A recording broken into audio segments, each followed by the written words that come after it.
সম্মানিত নেতৃবৃন্দ, বিএনপি একটি রাজনৈতিক দলই নয়, একটা আন্দোলনের দল। দেশের স্বাধীনতা সার্বভৌমত্ব রক্ষা এবং শহীদ রাষ্ট্রপতি জিয়াউর রহমান এই দেশকে প্রতিষ্ঠিত করে দিয়েছিলেন। শহীদ রাষ্ট্রপতি জিয়াউর রহমান সাহেব একটি জাতির অহংকার ছিল। তিনি আমাদের কাছ থেকে 1981 সালে আমাদের কাছ থেকে উনি চলে গিয়েছে। আমরা একজন সাহসী রাষ্ট্রপতি হারিয়েছি, আমরা হারিয়েছি আমাদের একজন অভিভাবককে, আমরা হারিয়েছি একজন দেশপ্রেমিক নেতাকে। শহীদ রাষ্ট্রপতি জিয়াউর রহমান সাহেবকে আমরা যেমন তাকে তার আদর্শ বুকে নিয়ে আমরা যেমন এগিয়ে গিয়েছি, আমরা বিশ্বাস করি আমাদের নেতা, আমাদের বাংলাদেশের প্রধানমন্ত্রী জনাব তারেক রহমানের নেতৃত্বে আমরা সেই বছরে সেইভাবে এগিয়ে নিয়ে যাব।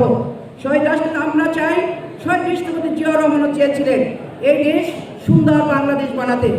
শহীদ রাষ্ট্রপতি জিয়াউর রহমানের পক্ষে সম্ভব হয়েছিল যেখানে স্বাধীনতা থাকবে, যেখানে ভোটাধিকার থাকবে, যেখানে গণতন্ত্র থাকবে, রাষ্ট্র হবে জনগণের।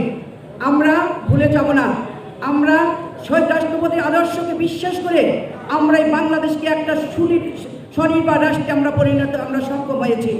আমরা বিশ্বের কাছে বিশ্বের দরবারে আমরা উঁচু করে দাঁড়াতে পারছি এই শহীদ রাষ্ট্রপতি জিয়াউর রহমানের সাহেবকে দিয়ে আমরা বিশ্বাস করি। এবং শহীদ রাষ্ট্রপতি জিয়াউর রহমান সে আমাদের বাংলাদেশকে নিজের পায়ে নিজেদের দাঁড়াতে সক্ষম করেছিল। ইনশাআল্লাহ কিছু মানুষ মরে যায়, কিছু মানুষ বেঁচে থাকে, ইতিহাসে অবলুপ্ত হয়ে বেঁচে থাকে, সেটা হইতে শহীদ রাষ্ট্রপতি জিয়াউর রহমান সাহেব। তিনি ছিলেন রাষ্ট্রপতি হিসাবে অনেক দূরদর্শিতা এবং মানুষ হিসেবে ছিলেন বিনয়ী। তিনি ছিলেন দেশপ্রেমিক একজন নেতা, আমাদের এই নেতা। ইনশাআল্লাহ আমরা শহীদ রাষ্ট্রপতি আদর্শকে বিশ্বাস করি, সেই হিসাবে আমাদের প্রধানমন্ত্রী তারেক রহমানের আদর্শকে আমরা বিশ্বাস করে আমরা সেই দেশকে আমরা ইনশাআল্লাহ পরিচালনা করব তারেক রহমানের নেতৃত্বে ইনশাআল্লাহ।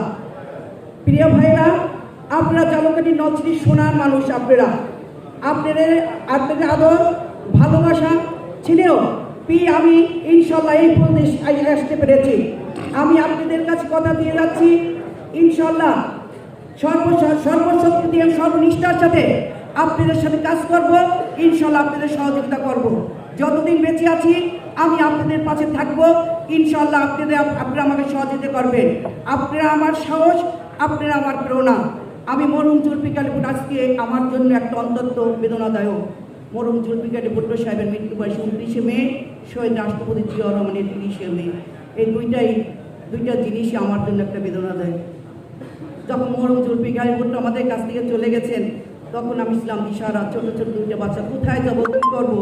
সেই কঠিন সময়, কঠিন মুহূর্তে জালকাঠি নলছিটির মানুষরা আপনারা আমাকে দিয়েছেন, সাহস দিয়েছেন, ভরসা